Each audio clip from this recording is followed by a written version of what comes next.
Welcome to the Slop Farm. Enjoy the video. You start by confirming your phone supports a dynamic island-style overlay, check model and OS. Once confirmed, install the recommended app or launcher and grant overlay and accessibility permissions so it can read notifications.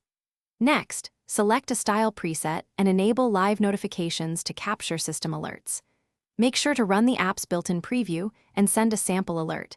This verifies positioning and touch pass-through. You'll avoid common permission issues if you enable background operation and auto start now.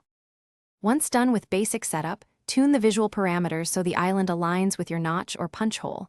Adjust width, corner radius, and animation speed to look native. You will then map notification types so calls, timers, and media controls show different layouts and priorities. Make sure to configure touch actions, a tap to open, long press for quick controls, swipe to dismiss, and link any app shortcuts you use most. Testing multiple scenarios prevents overlaps and ensures smooth interaction. You finish by testing with real notifications and fine-tuning sensitivity and timeouts so transient alerts don't linger. Once satisfied, exempt the app from aggressive battery and memory optimizations to prevent background kills that break animations. Make sure to save your profile or export settings for quick recovery. If things go wrong, restart the app, re-grant overlay and accessibility permissions, or reinstall. This usually fixes touch pass-through and positioning errors. Finally,